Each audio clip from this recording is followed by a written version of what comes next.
ಜೈ ಹಿಂದ್. ಈಗಾಗಲೇ ಕೂಡ 2025ರ Agniveer notification out ಆಗಿದೆ. ಅದೇ ರೀತಿಯಾಗಿ ಅಪ್ಲಿಕೇಶನ್ ನಾಳೆಯಿಂದ ಸ್ಟಾರ್ಟ್ ಆಗ್ತದೆ. ಮಾರ್ಚ್ 12ರಿಂದ ಏಪ್ರಿಲ್ 10ನೇ ತಾರೀಕೊಳಗೆ ಕೇವಲ 1 ತಿಂಗಳ ಅಪ್ಲಿಕೇಶನ್ ಇರುತ್ತದೆ. ಅದರ ಜೊತೆ ಅಪ್ಲಿಕೇಶನ್ ಹಾಕುವ ಮುಂಚೆ ಕೆಲವೊಂದಿಷ್ಟು ಡಾಕ್ಯುಮೆಂಟ್ಸ್ ಯಾವ ಬೇಕು, ಅದರ ಜೊತೆಗೆ ವಯಸ್ಸಿನಲ್ಲಿ ಬದಲಾವಣೆ ಆಗಿದೆ ಕೂಡ ನೋಡ್ಕೋಬಹುದು. ನೆಕ್ಸ್ಟ್ ಎಕ್ಸಾಮ್ ಪ್ಯಾಟರ್ನ್ ಚೇಂಜ್ ಆಗಿದೆ ಕೂಡ ನೋಡ್ಕೋಬಹುದು. ನೋಡ್ರಿ, ನಾಳೆಯಿಂದ ಅಪ್ಲಿಕೇಶನ್ ಹಾಕುವ ಮುಂಚೆ ಏನು ಮಾಡಬೇಕಾಗುತ್ತೆ ನೋಡ್ರಿ, exam application start date. Exam application ನಾಳೆಯಿಂದ ಸ್ಟಾರ್ಟ್ ಆಗ್ತದ, ಎಲ್ಲರಿಗೂ ಗೊತ್ತಿದೆ. ಅದ ನಂತರ ಅಪ್ಲಿಕೇಶನ್ ಡಾಕ್ಯುಮೆಂಟ್ಸ್ ಏನೇನು ಅಪ್ಲೋಡ್ ಮಾಡಬೇಕು ಅದನ್ನು ಕೂಡ ಈ ವಿಡಿಯೋದಲ್ಲಿ ಹೇಳ್ತೀನಿ. ಎಷ್ಟು ಕ್ವಾಲಿಫಿಕೇಶನ್ ನೋಡ್ಕೋಬೇಕಾಗ್ತದ, age limit, selection process, examination fee, ಎಷ್ಟು ಎಕ್ಸಾಮ್ ಪ್ಯಾಟರ್ನು ನಾನು ಹೇಳ್ತೀನಿ. ಎಕ್ಸಾಮ್ ಪ್ಯಾಟರ್ನಲ್ಲಿ ಅಗ್ನಿವೀರ್ GD ಮತ್ತು ಕ್ಲರ್ಕು, ಟೆಕ್ಕು ಮತ್ತು ಟ್ರೇಡ್ಸ್ಮ್ಯಾನ್ ಮೇಲೆ ಎಕ್ಸಾಮ್ ಪ್ಯಾಟರ್ನ್ ಯಾವ ರೀತಿ ಇರ್ತದೆ ಅದನ್ನು ಕೂಡ ಹೇಳ್ತೀನಿ. Next physical test, medical test, document verification next ಬರ್ತದೆ ಅದನ್ನು ಕೂಡ ಹೇಳ್ತೀನಿ. ಅಪ್ಲಿಕೇಶನ್ ಸ್ಟಾರ್ಟ್ ಡೇಟ್ ನೋಡ್ರಿ, ಅಪ್ಲಿಕೇಶನ್ ಸ್ಟಾರ್ಟ್ ಡೇಟ್ ನೋಡ್ರಿ ಮಾರ್ಚ್ 12, 2025. ಅದರ ಜೊತೆಗೆ ಅಪ್ಲಿಕೇಶನ್ ಎಂಡ್ ಡೇಟ್ ನೋಡ್ರಿ ಏಪ್ರಿಲ್ 10, 2025. ಅದರ ಜೊತೆಗೆ ಆನ್ಲೈನ್ ಎಕ್ಸಾಮ್ ಡೇಟ್ ಯಾವಾಗಿದೆ ನೋಡ್ರಿ, online exam date June 2025. Exam ಯಾವಾಗ ಇರ್ತದೆ ಅಂತ ಕೇಳ್ತೀರಿ, ಎಕ್ಸಾಮ್ ಜೂನು 2025ರಿಂದ ಎಕ್ಸಾಮ್ ಇರ್ತದೆ. ಡೇಟ್ ಇನ್ನೂ ಕೂಡ ಬಿಟ್ಟಿಲ್ಲ. Next application documents. ಅಪ್ಲಿಕೇಶನ್ ಹಾಕುವಾಗ ಡಾಕ್ಯುಮೆಂಟ್ಸ್ ಏನೇನು ಇರಬೇಕಾದ ನೋಡ್ರಿ, 10th ಮಾರ್ಕ್ಸ್ ಕಾರ್ಡ್ ಹಾಗೂ ಆಧಾರ್ ಕಾರ್ಡ್. ಇಲ್ಲಿ ನೋಡ್ರಿ 10th ಮಾರ್ಕ್ಸ್ ಕಾರ್ಡ್ ಮತ್ತು ಆಧಾರ್ ಕಾರ್ಡಲ್ಲಿ ನಿಮ್ಮ ನೇಮ್ ಸೇಮ್ ಇರಬೇಕು. ಇದರಲ್ಲಿ ನೇಮ್ ಚೇಂಜ್ ಇರಬಾರ್ದು, ಸ್ಪೆಲ್ಲಿಂಗು ಇದರಲ್ಲಿ ನೇಮ್ ಚೇಂಜ್ ಇರಬಾರ್ದು. ಅದರ ಜೊತೆಗೆ ನಿಮ್ಮ ಡೇಟ್ ಆಫ್ ಬರ್ತ್ ಕೂಡ ಚೇಂಜ್ ಇರಬಾರ್ದು. ಅದನ್ನು ಕೂಡ ಸ್ವಲ್ಪ ವಿಚಾರ ಮಾಡ್ಕೊಂಡು ಅಪ್ಲಿಕೇಶನ್ ಹಾಕಿ ನೋಡ್ರಿ. ಪಾಸ್ಪೋರ್ಟ್ ಸೈಜ್ ಫೋಟೋ ನೋಡ್ರಿ ಕರೆಕ್ಟಾಗಿ ನಿಮ್ಮ ಶೇವಿಂಗ್ ಆಗಿರಬೇಕು, ಕರೆಕ್ಟಾಗಿ ನಿಮ್ಮ ಡಿಸಿಪ್ಲಿನ್ ವರ್ಕ್ ಮೇಂಟೈನ್ ಮಾಡಿರಬೇಕು. ನೆಕ್ಸ್ಟ್ ಸ್ಪೆಕ್ಟನ್ನು ತೆಗೆದಿರಬೇಕು, ಕರೆಕ್ಟಾಗಿ ನೀವು ಆ ಕಡೆ ನೋಡಿರಬಾರ್ದು. ಕರೆಕ್ಟಾಗಿ ಈ ಥರ ಒಂದು ಫೋಕಸ್ ಮಾಡಿದ್ರೆ ನೀವು ಅಪ್ಲಿಕೇಶನ್ ಅಪ್ಲೈ ಆಗುತ್ತೆ. ನೆಕ್ಸ್ಟ್ ಅದ್ರ ಜೊತೆ ಎಕ್ಸಾಮ್ ಫೀಸ್ ಏನಿರ್ತದೆ ಅದನ್ನು ಕೂಡ ನಾನು ಹೇಳ್ತೀನಿ. ನೆಕ್ಸ್ಟು ಕ್ವಾಲಿಫಿಕೇಷನ್, ಇದು ಭಾಳ ಇಂಪಾರ್ಟೆಂಟ್ ಆಗ್ತದೆ. ಕ್ವಾಲಿಫಿಕೇಷನ್ 10th ಪಾಸ್ ಆಗಿರಬೇಕು. ಯಾವುದು 10th ಪಾಸ್ ಆಗಿರಬೇಕು with 45% marks in 5 basic subject. 5 subject ಮೇಲೆ 45% ಮಾರ್ಕ್ಸ್ ಆಗಿರ್ಬೇಕಂತ ಹೇಳಿದ್ದಾರೆ. ಅದರ ಜೊತೆಗೆ and minimum 33 marks in each of those 5 subject. ಅಂದರೂ 10th 5 ಸಬ್ಜೆಕ್ಟ್ ಮೇಲೆ 33 ಮಾರ್ಕ್ಸನ್ನು ತೆಗೆದುಕೊಳ್ಬೇಕಂತ ಹೇಳಿದ್ದಾರೆ. ಇವೆರಡೂ ಮೂಲಕ ನೀವೇನಬೇಕಾದ್ರೆ ಕ್ವಾಲಿಫಿಕೇಷನ್ ಅಪ್ಲೈ ಮಾಡ್ಕೋತೀರ. ಅದರ ಜೊತೆ ಏಜ್ ಲಿಮಿಟ್, ಇದು ಭಾಳ ಇಂಪಾರ್ಟೆಂಟ್ ಆಗ್ತದೆ. ಭಾಳಷ್ಟು ಜನ ಕೇಳ್ತಿದ್ರೆ, ಕಮೆಂಟ್ ಮಾಡ್ತಾಯಿದ್ರೆ ಇನ್ಸ್ಟಾಗ್ರಾಮ್, ಯೂಟ್ಯೂಬ್ನಲ್ಲಿ ಸರ್ ಡೇಟ್ ಆಫ್ ಬರ್ತ್ ಯಾವ್ದು ಕುದುರ್ತದ ಯಾವುದಿಲ್ಲ ಅಂತ ಕೇಳ್ತಿದ್ರೆ ನೋಡ್ರಿ, ಅಕ್ಟೋಬರ್ 2004 1 ಏಪ್ರಿಲ್ 1, 2008 ನಿಮಗೆ ಡೇಟ್ ಆಫ್ ಬರ್ತ್ ಇದ್ರೆ ಮಾತ್ರ ಅಪ್ಲಿಕೇಶನ್ ಕುಂದಿರ್ತದ. ನೋಡ್ರಿ 2004 ಅಕ್ಟೋಬರ್ 1, 2008 ಏಪ್ರಿಲ್ 1 ನಿಮ್ಮ ಡೇಟ್ ಆಫ್ ಬರ್ತ್ ಇದ್ರೆ ಮಾತ್ರ ಅಪ್ಲಿಕೇಶನ್ ಕುಂದಿರ್ತದ. ಇವು 01 ಅಕ್ಟೋಬರ್ ಅಪ್ಲೈ ಆಗುತ್ತಾ, 01 ಏಪ್ರಿಲ್ ಅಪ್ಲೈ ಆಗುತ್ತಾ, ಎರಡೂ ಆಗ್ತದೆ. ನೆಕ್ಸ್ಟ್ ನೋಡ್ರಿ ಮಿನಿಮಮ್ ಏಜ್ ಎಷ್ಟು ಇರಬೇಕು ನೋಡ್ರಿ, 17 ವರ್ಷ 5 ತಿಂಗಳು ಇರಬೇಕು. ನೆಕ್ಸ್ಟ್ ಮ್ಯಾಕ್ಸಿಮಮ್ ಏಜ್ ಎಷ್ಟು ಇರಬೇಕು ನೋಡ್ರಿ, 21 ವರ್ಷ ಇರಬೇಕು. ಮ್ಯಾಕ್ಸಿಮಮ್ ಏಜ್ ಎಷ್ಟು ನೋಡ್ರಿ, 21 ವರ್ಷ ಇರಬೇಕು. ನೆಕ್ಸ್ಟ್ ನೋಡ್ರಿ ಸೆಲೆಕ್ಷನ್ ಪ್ರೊಸೆಸ್, ಇದು ಭಾಳ ಇಂಪಾರ್ಟೆಂಟ್ ಆಗ್ತದೆ. ಆರ್ಮಿ ಅಪ್ಲಿಕೇಶನ್ ಯಾರು ಆಗ್ತಿರಲ್ಲ, ಎಕ್ಸಾಮ್ ಯಾವಾಗ ಇರ್ತದೆ, ನೆಕ್ಸ್ಟ್ ರ್ಯಾಲಿ ಆದ್ಮೇಲೆ ಮೆಡಿಕಲ್ ಇರ್ತದೆ, ಮೆಡಿಕಲ್ ಆದ್ಮೇಲೆ ಡಾಕ್ಯುಮೆಂಟ್ ವೆರಿಫಿಕೇಶನ್ ಇರ್ತದೆ. ನೋಡ್ರಿ ಆನ್ಲೈನ್ ಕಾಮನ್ ಎಂಟ್ರೆನ್ಸ್ ಎಕ್ಸಾಮ್ ಆದ ನಂತರ ಏನಿರ್ತಾರೆ, ರಿಕ್ರೂಟ್ಮೆಂಟ್ ರ್ಯಾಲಿ ಇರ್ತದೆ. ರಿಕ್ರೂಟ್ಮೆಂಟ್ ರ್ಯಾಲಿಯಲ್ಲಿ ನಿಮ್ಮ ಫಿಸಿಕಲ್ ಫಿಟ್ನೆಸ್ ಚೆಕ್ ಮಾಡ್ತಾರೆ, ಫಿಸಿಕಲ್ ಮೆಜರ್ಮೆಂಟ್ ಟೆಸ್ಟ್ ಚೆಕ್ ಮಾಡ್ತಾರೆ. ನೆಕ್ಸ್ಟ್ ಮೆಡಿಕಲ್ ಟೆಸ್ಟ್ ಇರ್ತದೆ, ಡಾಕ್ಯುಮೆಂಟ್ ವೆರಿಫಿಕೇಶನ್ ಇರ್ತದೆ. ನೆಕ್ಸ್ಟ್ ನೋಡ್ರಿ ಎಕ್ಸಾಮಿನೇಷನ್ ಫೀಸ್ ನಾಳೆ ಅಪ್ಲಿಕೇಶನ್ ಹಾಕುವಾಗ 250 ರೂಪಾಯಿ ಫೀಸನ್ನು ಕಟ್ಟಬೇಕಾಗ್ತದೆ. ಇದರಲ್ಲಿ ಮೂಲಕ ಅಂದರೆ ಇಂಟರ್ನೆಟ್ ಬ್ಯಾಂಕಿಂಗ್ ಆಫ್ HDFC ಹಾಗೂ ಅದರ್ ಬ್ಯಾಂಕ್ಸ್, HDFC ಬ್ಯಾಂಕ್ ಮೂಲಕ ಹಾಕ್ಬೋದು, ಇಲ್ಲ ಅಂದರೆ ಅದರ್ ಬ್ಯಾಂಕ್ ಕೂಡ ಮೂಲಕ ಹಾಕ್ಬೋದು. ಅದ್ರ ಜೊತೆಗೆ ಸರ್ ನಮ್ಮ ಬ್ಯಾಂಕ್ ಯಾವುದು ಬೇಡ ಸರ್, UPI ID ಮೂಲಕ ಹಾಕ್ತೀನಿ ಅಂದರೆ UPI ID ಮೂಲಕನೂ ಅಪ್ಲಿಕೇಶನ್ ಹಾಕ್ಬೋದು.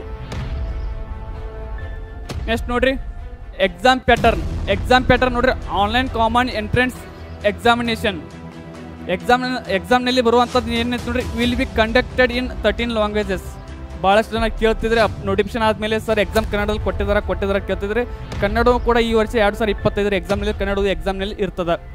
ನೆಕ್ಸ್ಟ್ ನೋಡ್ರಿ 50 ಕ್ವಶನ್ಸ್ ಇನ್ 1 ಅವರ್. GDಯಲ್ಲಿ ಮಾಡ್ತಾರೆ ಅಂದ್ರೆ 1 ತಾಸಿನಲ್ಲಿ 50 ಕ್ವಶನ್ಗೆ ಟೈಮನ್ನು ಕೊಟ್ಟಿರ್ತಾರೆ. Next 100 questions in 2 hours. ಅಂದರೆ ಬೇರೆ ಕ್ಲರ್ಕ್ ಆಗಿರ್ಬೋದು. ನೆಕ್ಸ್ಟು ನರ್ಸಿಂಗ್ನಲ್ಲಿ ಏನು ಮಾಡಿದ್ದಾರೆ ಅಂದರೆ ಟೈಮಿಂಗನ್ನು ಜಾಸ್ತಿ ಕೊಟ್ಟಿರ್ತಾರೆ. Typing test for Agniveer clerk and store keeper technical. ಇವೆರಡು ಯಾವುದಾದ್ರು ನೋಡ್ರಿ, ಅಗ್ನಿವೀರ್ ಕ್ಲರ್ಕ್ ಮತ್ತು ಸ್ಟೋರ್ ಕೀಪರ್ ಟೆಕ್ನಿಕಲ್ಗೆ ಟೈಪಿಂಗ್ ಟೆಸ್ಟ್ ಕೂಡ ಇರ್ತದೆ ಅಂತ ಹೇಳಿದ್ದಾರೆ. ನೆಕ್ಸ್ಟ್ ನೋಡ್ರಿ Indian army CBT exam pattern general ಡ್ಯೂಟಿಗೆ ಯಾರು ಅಪ್ಲಿಕೇಶನ್ ಆಗ್ತಾರಲ್ಲ, ಎಕ್ಸಾಮ್ ಪ್ಯಾಟರ್ನ್ ಯಾವ ರೀತಿ ಇರ್ತದೆ ನೋಡ್ಕೋಬೇಕಾಗ್ತದೆ. ನೋಡ್ರಿ ಸಬ್ಜೆಕ್ಟ್ ನೋಡ್ಕೋರಿ, ನಂಬರ್ ಆಫ್ ಕ್ವಶನ್ಸ್ ನೋಡ್ಕೋರಿ, ಮ್ಯಾಕ್ಸಿಮಮ್ ಮಾರ್ಕ್ಸ್ ನೋಡ್ಕೋರಿ. ಮೊದಲೇ ನೋಡ್ರಿ ಜನರಲ್ ನಾಲೆಜ್ ಮೇಲೆ 15 ಕ್ವಶನ್ 30 ಮಾರ್ಕ್ಸ್ ಇರ್ತದೆ. ಎಷ್ಟು ನೋಡ್ರಿ 15 ಕ್ವಶನ್ಗೆ 30 ಮಾರ್ಕ್ಸ್ ಇರ್ತದೆ. ಜನರಲ್ ಸೈನ್ಸ್ ಮೇಲೆ 15 ಕ್ವಶನ್ 30 ಮಾರ್ಕ್ಸ್ ಇರ್ತದೆ. ನೆಕ್ಸ್ಟು ಮ್ಯಾಥ್ಸ್ನಲ್ಲಿ 15 ಕ್ವಶನ್ಗೆ 30 ಮಾರ್ಕ್ಸ್ ಇರ್ತದೆ. ನೆಕ್ಸ್ಟು ಲಾಜಿಕಲ್ ರೀಸನಿಂಗ್ ಮೇಲೆ 5 ಕ್ವಶನ್ಗೆ 10 ಮಾರ್ಕ್ಸ್ ಇರ್ತದೆ. ಟೋಟಲ್ ಆಗಿ 50 ಕ್ವಶನ್ಗೆ 100 ಮಾರ್ಕ್ಸ್ ಇರ್ತದೆ. ಹಾಗಾದ್ರೆ ನೋಡ್ರಿ ಪಾಸಿಂಗ್ ಮಾರ್ಕ್ಸ್ ಹೋದ ವರ್ಷ 35 ಇತ್ತು, ಈ ವರ್ಷ ಎಷ್ಟಾಗ್ತದೆ ಗೊತ್ತಿಲ್ಲ. ಹೋದ ವರ್ಷ ಪಾಸಿಂಗ್ ಮಾರ್ಕ್ಸ್ ಯಾವ್ದು ಪಾಸಿಂಗ್ ಮಾರ್ಕ್ಸ್ ರೀ? ಫಿಸಿಕಲ್ಗೆ ಕ್ವಾಲಿಫೈ ಆಗ್ಬೇಕಂದ್ರೆ ನೀವು ಎಕ್ಸಾಮ್ನಲ್ಲಿ 35 ಮಾರ್ಕ್ಸ್ ತೆಗೆದುಕೊಂಡಿದ್ರೆ ಫಿಸಿಕಲ್ಗೆ ಸೆಲೆಕ್ಷನ್ ಆಗ್ತಿದ್ರೆ. ಈಗ ಬಟ್ ಈ ವರ್ಷ ಏನಾಗ್ತದೆ ಗೊತ್ತಿಲ್ಲ. ನೆಕ್ಸ್ಟು ಒಂದು ಕ್ವಶನ್ ರೈಟ್ ಹಾಕಿದ್ರೆ 2 ಮಾರ್ಕ್ಸ್ ಇರ್ತದೆ. GD ಯಾವುದು ಜನರಲ್ ಡ್ಯೂಟಿ ಒಳಗೆ ಒಂದು ಕ್ವಶನ್ ರೈಟ್ ಹಾಕಿದ್ರೆ 2 ಮಾರ್ಕ್ಸ್ ಇರ್ತದೆ. ಅದರ ಜೊತೆಗೆ ನೆಗೆಟಿವ್ ಮಾರ್ಕ್ ನೋಡ್ರಿ 0.5 ಇರ್ತದೆ. ನೀವೇನಾದರೂ ಒಂದು ಕ್ವಶನ್ ತಪ್ಪು ಹಾಕಿದ್ರೆ 0.5 ಮಾರ್ಕ್ಸ್ ಇರ್ತದೆ, ಮತ್ತು ಕಡಿಮೆ ಆಗ್ತದೆ. ನೆಕ್ಸ್ಟ್ ನೋಡ್ರಿ Indian army CBT exam pattern ಟೆಕ್ನಿಕಲ್ದವ್ರಿಗೆ ನೋಡ್ರಿ ಸಬ್ಜೆಕ್ಟ್ ನೋಡ್ರಿ, ನಂಬರ್ ಆಫ್ ಕ್ವಶನ್ಸ್ ನೋಡ್ರಿ, ಮ್ಯಾಕ್ಸಿಮಮ್ ಮಾರ್ಕ್ಸ್ ನೋಡ್ರಿ. ಅದ್ರೊಳಗೆ ಜನರಲ್ ನಾಲೆಜ್ ಒಳಗೆ 10 ಕ್ವಶನ್ಸ್ 40 ಮಾರ್ಕ್ಸ್ ಇರ್ತದೆ. ನೆಕ್ಸ್ಟು ಮ್ಯಾಥ್ಸ್ ಒಳಗೆ 15 ಕ್ವಶನ್ಗೆ 60 ಮಾರ್ಕ್ಸ್ ಇರ್ತದೆ. ಫಿಸಿಕ್ಸ್ ಒಳಗೆ 15 ಕ್ವಶನ್ಗೆ 60 ಮಾರ್ಕ್ಸ್ ಇರ್ತದೆ. ನೆಕ್ಸ್ಟು ಕೆಮಿಸ್ಟ್ರಿ ಒಳಗೆ 10 ಕ್ವಶನ್ಗೆ 40 ಮಾರ್ಕ್ಸ್ ಇರ್ತದೆ. ಟೋಟಲ್ ನೋಡ್ರಿ 50 ಕ್ವಶನ್ಗೆ 200 ಮಾರ್ಕ್ಸ್ ಇರ್ತದೆ. ಒಂದು ಕ್ವಶನ್ಗೆ 4 ಮಾರ್ಕ್ಸ್ ಇರ್ತದೆ. ಟೋಟಲ್ಗೆ 2 ಮಾರ್ಕ್ಸ್ ಇರ್ತದೆ ನೋಡ್ರಿ. ಒಂದು ಕ್ವಶನ್ಗೆ 4 ಮಾರ್ಕ್ಸ್ ಇರ್ತದೆ. ಒಂದು ನೆಗೆಟಿವ್ ಮಾರ್ಕ್ಸ್ ಇರ್ತದೆ ನೋಡ್ರಿ. ಒಂದು ಕ್ವಶನ್ ತಪ್ಪು ಮಾಡ್ರೆ ಒಂದು ನೆಗೆಟಿವ್ ಮಾರ್ಕ್ಸ್ ಆಗ್ತದೆ. ಪಾಸಿಂಗ್ ಪ್ಯಾಕೇಜ್ ಎಷ್ಟಿತ್ತು ನೋಡ್ರಿ? ವಾಸಲೆ ಫಿಸಿಕಲ್ ಕ್ವಾಲಿಫೈ ಆಗ್ಬೇಕಾದ್ರೆ 80 ಮಾರ್ಕ್ಸನ್ನು ತೆಗೆದುಕೊಳ್ಬೇಕಿತ್ತು. ಈ ವರ್ಷ ನೋಡೋಣ ಎಷ್ಟಾಗ್ಬೋದು ಅಂತ. ನೆಕ್ಸ್ಟ್ ನೋಡ್ರಿ Indian army CBT exam pattern clerk ನೋಡ್ರಿ ಪಾಸಿಂಗ್ ಮಾರ್ಕ್ಸ್ ಎಷ್ಟು ನೋಡ್ರಿ 80 ಮಾರ್ಕ್ಸ್ ಇರ್ತದೆ. ಅಂದರೆ ನೋಡಿಲಿ ಸಬ್ಜೆಕ್ಟ್ ನೋಡ್ಕೋರಿ, ನಂಬರ್ ಆಫ್ ಕ್ವಶನ್ಸ್ ನೋಡ್ಕೋರಿ, ಮ್ಯಾಕ್ಸಿಮಮ್ ಮಾರ್ಕ್ಸ್ ನೋಡ್ಕೋರಿ. ಪಾರ್ಟ್ 1 ಮತ್ತು ಪಾರ್ಟ್ 2 ಮಾಡಿದಾರೆ ಇಲ್ಲಿ ಎಕ್ಸಾಮ್. ಯಾವುದು ಕ್ಲರ್ಕ್ ಒಳಗೆ ಪಾರ್ಟ್ 1 ಮತ್ತು ಪಾರ್ಟ್ 2 ಇರ್ತದೆ. General knowledge, general science, maths ಮತ್ತು ಕಂಪ್ಯೂಟರ್ ಸೈನ್ಸ್ ಇದು ಪಾರ್ಟ್ 1 ಎಕ್ಸಾಮ್ ಇರ್ತದೆ. ನೆಕ್ಸ್ಟ್ ಜನರಲ್ ಇಂಗ್ಲೀಷ್ ಮೇಲೆ ಟೋಟಲ್ ಆಗಿ ಒಂದು ಎಕ್ಸಾಮ್ ಇರ್ತದೆ. ಟೋಟಲ್ಗೆ 50 ಕ್ವಶನ್ಗೆ 200 ಮಾರ್ಕ್ಸ್ ಇರ್ತದೆ. ಇದು ಕೂಡ ಒಂದು ಕ್ವಶನ್ಗೆ 4 ಮಾರ್ಕ್ಸ್ ಇರ್ತದೆ. ಹೋದ ವರ್ಷ ಇತ್ತು. ಈಗ ನೋಡ್ರಿ 50 ಕ್ವಶನ್ಗೆ 200 ಮಾರ್ಕ್ಸ್ ಇರ್ತದೆ. ನೆಕ್ಸ್ಟ್ ನೋಡ್ರಿ ಒಂದು ಪಾರ್ಟ್ ಒಳಗೆ 32 ಮಾರ್ಕ್ಸನ್ನು ಎಕ್ಸಾಕ್ಟಾಗಿ ತೊಗೋಬೇಕು. ಪಾರ್ಟ್ ಒಳಗೆ ಕೂಡ ಎಕ್ಸಾಕ್ಟ್ 32 ತೊಗೊಂಡ್ರೆ ಟೋಟಲ್ 2 ಕೌಂಟ್ ಮಾಡಿದ್ರೆ 80 ಮೇಲೆ ನೀವು ತೆಗೆದುಕೊಂಡ್ರೆ ಮಾತ್ರ ನೀವು ಫಿಸಿಕಲ್ಗೆ ಕ್ವಾಲಿಫೈ ಆಗ್ತಾರೆ ಅಂತ ಹೇಳಿದ್ದಾರೆ. ನೆಕ್ಸ್ಟ್ ನೋಡ್ರಿ ಒಂದು ಕ್ವಶನ್ ರೈಟ್ ಆದರೆ 4 ಮಾರ್ಕ್ಸು, ಒಂದು ಕ್ವಶನ್ ತಪ್ಪಾದರೆ 1 ಮಾರ್ಕ್ಸ್ ಹೋಗ್ತದೆ.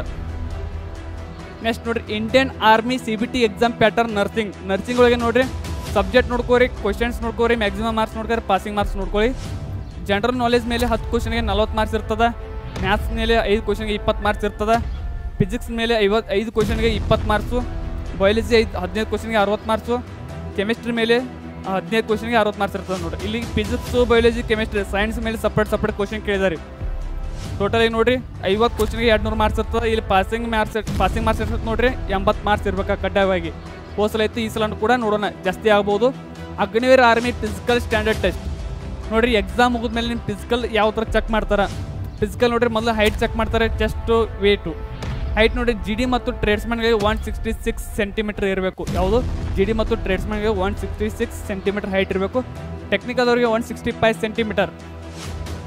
ಇಷ್ಟು ಟೆಕ್ನಿಕಲ್ ಸ್ಟೋರ್ ಕೀಪರ್ಗೆ 162 ಸೆಂಟಿಮೀಟರ್ ಹೈಟ್ ಇರಬೇಕು.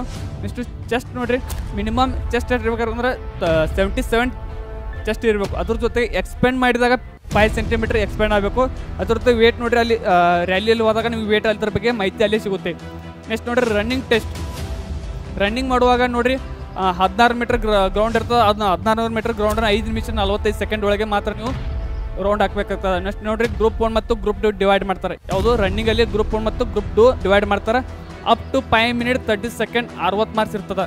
ಅಂದ್ರೆ 5 ನಿಮಿಷ 30 ಸೆಕೆಂಡ್ನಲ್ಲಿ ಗ್ರೂಪ್ 1 ಹೋದರೆ 60 ಮಾರ್ಕ್ಸ್ ಇರ್ತದೆ. ನೆಕ್ಸ್ಟ್ 5 ಮಿನಿಟ್ಸ್ 31 ಸೆಕೆಂಡಿಂದ 5 ನಿಮಿಷ 45 ಸೆಕೆಂಡ್ ಒಳಗೆ ಗ್ರೂಪ್ 2 ಇರ್ತದೆ. ಅದರ ಟೆಸ್ಟ್ ನೋಡ್ರಿ ಪುಲ್ ಅಪ್ಸ್ ಇರ್ತದೆ, ಬ್ಯಾಲೆನ್ಸ್ ಟೆಸ್ಟ್ ಇರ್ತದೆ. ನೆಕ್ಸ್ಟ್ 9 ಫೀಟು ಉದ್ದ ಜಿಗಿತ ಇರ್ತದೆ. ನೋಡ್ರಿ Agniveer army medical checkup process. ನೋಡ್ರಿ Agniveer army medical checkup process medical ಯಾವ ರೀತಿ ಚೆಕ್ ಮಾಡ್ತಾರೆ? Height, weight, chest measurement already ಆಗಿರ್ತಾರೆ. ಐಸ್ ಟೆಸ್ಟ್ ಚೆಕ್ ಮಾಡ್ತಾರೆ. ಕಣ್ಣಿಂದ ಏನಾದ್ರು ಪ್ರಾಬ್ಲಮ್ ಇದೆ ಕೂಡ ಅದನ್ನು ಕೂಡ ಚೆಕ್ ಮಾಡ್ತಾರೆ. ಹಿಯರಿಂಗ್ ಟೆಸ್ಟ್ ನೋಡ್ರಿ ಕಿವಿ ಒಳಗೆ ನೀವು ಪರ್ದೆ ಏನಾದ್ರು ಹಾಳಾಗಿದ್ರೆ ಕೂಡ ಅದನ್ನು ಕೂಡ ಚೆಕ್ ಮಾಡ್ತಾರೆ. ಡೆಂಟಲ್ ಚೆಕಪ್ ಅಂದ್ರೆ ಹಲ್ಲು ಕೂಡ ಏನೇನು ಸಮಸ್ಯೆ ಆಗಿದೆ, ಹುಳ ಆಗಿದೆ ಏನೋ ಕೂಡ ಅದನ್ನು ಚೆಕ್ ಮಾಡ್ತಾರೆ. ಪ್ಲಾಟ್ಫುಟ್ ನೋವು, ನಾಕ್ನೀಸ್ ಏನೋ ಪ್ರಾಬ್ಲಮ್ ಅದನ್ನು ಕೂಡ ಚೆಕ್ ಮಾಡ್ತಾರೆ. ಫ್ರ್ಯಾಕ್ಚರ್ ಅಂದ್ರೆ ಕೈ ಮುರಿದಿದ್ದು, ಇಷ್ಟು ಸ್ಕಿನ್ ಬಗ್ಗೆ ಚೆಕ್ ಮಾಡ್ತಾರೆ. ಇಂಟರ್ನಲ್ ಹೆಲ್ತ್ ಅಂದ್ರೆ ಮೇಲೆ ಏನಾದರೂ ಹೆಲ್ತ್ ಪ್ರಾಬ್ಲಮ್ ಆದರೂ ಕೂಡ ಚೆಕ್ ಮಾಡ್ತಾರೆ. ಮೆಂಟಲ್ ಹೆಲ್ತ್ ಅಂದ್ರೆ ನಿಮ್ಗೆ ಏನಾದರೂ ಮಾನಸಿಕ ಅಸ್ವಸ್ಥ ಇದು ಕೂಡ ಅದನ್ನು ಕೂಡ ಚೆಕ್ ಮಾಡ್ತಾರೆ. ಕೊನೆಯದಾಗಿ ಬರುವಂಥದ್ದು ನೋಡ್ರಿ ಡಾಕ್ಯುಮೆಂಟ್ ವೆರಿಫಿಕೇಷನ್ ನೋಡ್ರಿ ಅಡ್ಮಿಟ್ ಕಾರ್ಡ್ ಬೇಕಾಗ್ತದೆ. ಫೈನಲ್ನಲ್ಲಿ ಫೋಟೋಸ್ ಬೇಕಾಗ್ತದೆ. ಎಷ್ಟು 20 photos. Education certificate 10th or second year certificate ಇದ್ರೆ ನಡೆಯುತ್ತೆ. ಡೊಮಿಸೈಲ್ ಸರ್ಟಿಫಿಕೇಟ್ ಬೇಕು, ರೆಸಿಡೆನ್ಷಿಯಲ್ ಸರ್ಟಿಫಿಕೇಟ್ ಬೇಕು, ಕಾಸ್ಟ್ ಸರ್ಟಿಫಿಕೇಟ್ ಬೇಕು. ಇವೆಲ್ಲ ಸರ್ಟಿಫಿಕೇಟ್ ಏನು ಎಲ್ಲ ಇಂಗ್ಲೀಷ್ನಲ್ಲಿ ಕಡ್ಡಾಯ ಬೇಕು. ಯಾರು ಇಂಗ್ಲೀಷ್ನಲ್ಲಿ ಮಾಡಿಲ್ಲ ಕಡ್ಡಾಯ ಇಂಗ್ಲೀಷ್ನಲ್ಲಿ ಮಾಡ್ಕೋಬೇಕು. ನೆಕ್ಸ್ಟು ಪೊಲೀಸ್ ಕ್ಯಾರೆಕ್ಟರ್ ಸರ್ಟಿಫಿಕೇಟ್ ಬೇಕಾಗ್ತದೆ. ನೆಕ್ಸ್ಟು ಸ್ಕೂಲ್ ಕ್ಯಾರೆಕ್ಟರ್ ಸರ್ಟಿಫಿಕೇಟ್ ಬೇಕಾಗ್ತದೆ. ನೆಕ್ಸ್ಟು ವಿಲೇಜ್ ಕ್ಯಾರೆಕ್ಟರ್ ಸರ್ಟಿಫಿಕೇಟ್ ಬೇಕಾಗ್ತದೆ. ಅನ್ಮ್ಯಾರಿಡ್ ಸರ್ಟಿಫಿಕೇಟ್ ಬೇಕಾಗ್ತದೆ. ರಿಲೇಷನ್ ಸರ್ಟಿಫಿಕೇಟ್ ಬೇಕಾಗ್ತದೆ. ಇವೆಲ್ಲ ಡಾಕ್ಯುಮೆಂಟ್ಸ್ ರೆಡಿ ಇಲ್ಲ ಅಂದ್ರೆ ಈಗ ಕೂಡ ನೀವು ರೆಡಿಯನ್ನು ಮಾಡ್ಕೋಬೋದು. ಅದರ ಜೊತೆಗೆ ನಮ್ಮ GS ಕೋಚಿಂಗ್ ಸೆಂಟರ್ ಬನ್ನೇಟಿ ಒಳಗೆ ಹೋದ ವರ್ಷ ನೋಡ್ರಿ 160 ವಿದ್ಯಾರ್ಥಿಗಳು 124 ವಿದ್ಯಾರ್ಥಿಗಳು ಎಕ್ಸಾಮ್ನಲ್ಲಿ ಸೆಲೆಕ್ಷನ್ ಆಗಿದ್ದಾರೆ. ಅದ್ರ ಜೊತೆ ಮಂಗಳೂರು ಏರಿಯಾದಲ್ಲಿ 42 ವಿದ್ಯಾರ್ಥಿಗಳು ಏನು ಮಾಡಿದ್ದಾರೆ ಫಿಸಿಕಲ್ನ ಸೆಲೆಕ್ಷನ್ ಆಗಿದ್ದಾರೆ ಫೈನಲ್ ಮೆರಿಟ್ನಲ್ಲಿ. ಅದ್ರ ಜೊತೆ ನೀವು ಕೂಡ ಅಡ್ಮಿಷನ್ ಮಾಡ್ಕೋಬೋದಾದರೆ ನಮ್ಮ GS ಕೋಚಿಂಗ್ ಸೆಂಟರ್ನ ತೆಗೆದುಕೊಳ್ಬೋದು. ಯಾಕಂದರೆ ನಮ್ಮಲ್ಲಿ ಸೈನ್ಸ್ ಹೇಳುವಂಥ ಟೀಚರ್ಸ್ ಅಥವಾ ಮ್ಯಾಥ್ಸು ರೀಸನಿಂಗು GK ಹೇಳುವಂಥ ಟೀಚರ್ಸ್ಗಳು ಎಲ್ಲ ಕೂಡ ಈ ವರ್ಷ ನಾವು ಏನು ಮಾಡಿದ್ವಿ ಟಾರ್ಗೆಟ್ ಇಟ್ಕೊಂಡ್ವಿ. ಕರ್ನಾಟಕದಲ್ಲಿ ಒಂದು ಇಲ್ಲಂದ್ರೂ 500ಕ್ಕಿಂತ ಹೆಚ್ಚಿನ ವಿದ್ಯಾರ್ಥಿಗಳನ್ನು ಸೆಲೆಕ್ಷನ್ ಮಾಡುವಂಥ ಟಾರ್ಗೆಟನ್ನು ಆನ್ಲೈನ್ ಮತ್ತು ಆಫ್ಲೈನಲ್ಲಿ ಟಾರ್ಗೆಟ್ ಮಾಡಿಕೊಂಡಿದ್ದೀವಿ. ನೀವು ಕೂಡ ಅದಕ್ಕೆ ಸಪೋರ್ಟನ್ನು ಮಾಡಿ ಪ್ರತಿನಿತ್ಯ ಆನ್ಲೈನ್ ಕ್ಲಾಸ್ ಕೇಳ್ತಾ ಇರಿ. ಅದರ ಜೊತೆಗೆ ಆಫ್ಲೈನ್ ಕ್ಲಾಸಿಗೆ ಇನ್ನೂ ಯಾರಾದರೂ ಅಡ್ಮಿಷನ್ ಮಾಡ್ಕೊಂಡಿಲ್ಲ ಅಂದರೆ ಆಫ್ಲೈನ್ ಕ್ಲಾಸಿಗೆ ಕೂಡ ಅಡ್ಮಿಷನ್ ಮಾಡ್ಕೊಳ್ಬೋದು. ಜೈ ಹಿಂದ್ ಫ್ಯೂಚರ್ ಸೋಲ್ಜರ್ಸ್. 2025 ಅಗ್ನಿವೀರ ಪರೀಕ್ಷೆಯಲ್ಲಿ ನೀವು ಪಾಸ್ ಆಗಬೇಕಂತ ಅನ್ಕೊಂಡಿದ್ರೆ ಪೂರ್ವ ತರಬೇತಿಯನ್ನು ಪಡೆಯಬೇಕಾಗ್ತದೆ. ನೀವು ಏನಾದರೂ GS ಕೋಚಿಂಗ್ ಸೆಂಟರ್ ಬನ್ನೇಟಿಯನ್ನು ಆಯ್ಕೆ ಮಾಡಿಕೊಂಡಿ ಅದ್ದಲ್ಲಿ ನೀವು ಕನಸಿನ ನೌಕರಿಯನ್ನು ಸಕ್ಸಸ್ ಅನ್ನ ಕಾಣ್ತೀರಾ. ಹೋದ ವರ್ಷ ಅಗ್ನಿವೀರ ಪರೀಕ್ಷೆಯಲ್ಲಿ 164 ವಿದ್ಯಾರ್ಥಿಗಳಲ್ಲಿ 124 ವಿದ್ಯಾರ್ಥಿಗಳು ಪರೀಕ್ಷೆಯಲ್ಲಿ ಪಾಸ್ ಆಗಿದ್ದಾರೆ. ನಮ್ಮ GS ಕೋಚಿಂಗ್ ಸೆಂಟರ್ ಬನ್ನೇಟಿಯಲ್ಲಿ 2 ತಿಂಗಳ ತರಬೇತಿ ಇರುತ್ತದೆ. 2 ತಿಂಗಳ ತರಬೇತಿಯಲ್ಲಿ ನೀವು ಪ್ರವೇಶನ ಪಡೆದುಕೊಂಡೆ ಅದ್ರಲ್ಲಿ ಸಕ್ಸಸ್ ಅನ್ನ ಕಾಣ್ತೀರಾ. ನಮ್ಮ ಅಕಾಡೆಮಿಯಲ್ಲಿ ಹಾಸ್ಟೆಲ್ ವ್ಯವಸ್ಥೆ ಇರುತ್ತದೆ ಹಾಗೂ ಕೇಂದ್ರ ಸರ್ಕಾರದ ವಿವಿಧ ಹುದ್ದೆಗಳಿಗೆ ತರಬೇತಿ ನೀಡುವಲ್ಲಿ ಹೈಟೆಕ್ ಲೈಬ್ರರಿ ವ್ಯವಸ್ಥೆ ಹೊಂದಿರುವ ಏಕೈಕ ಅಕಾಡೆಮಿ ನಮ್ಮ GS ಕೋಚಿಂಗ್ ಸೆಂಟರ್ ಬನ್ನೇಟಿಯಾಗಿದೆ. ನೋಡಿ ವಿದ್ಯಾರ್ಥಿಗಳೇ, ಹೋದ ವರ್ಷಕ್ಕಿಂತ ಈ ವರ್ಷ ಮೆರಿಟ್ ತುಂಬಾ ಜಾಸ್ತಿನೇ ನಿಲ್ಲುತ್ತೆ. ಅದಕ್ಕಂತ ಪೂರ್ವ ತರಬೇತಿಯನ್ನು ಪಡೆಯಬೇಕಾಗುತ್ತದೆ. 2 ತಿಂಗಳ ತರಬೇತಿಯನ್ನು ಪಡೆಯಲು ನಮ್ಮ ಅಕಾಡೆಮಿಯಲ್ಲಿ ಉತ್ತಮವಾದ ಸೌಲಭ್ಯವನ್ನು ಪಡೆಯುತ್ತೀರಿ. ಹೆಚ್ಚಿನ ಮಾಹಿತಿಗಾಗಿ ಈ ಕೆಳಗಿನ ಕಾಂಟ್ಯಾಕ್ಟ್ ನಂಬರ್ ಮೂಲಕ ಸಂಪರ್ಕಿಸಿ. ಜೈ ಹಿಂದ್.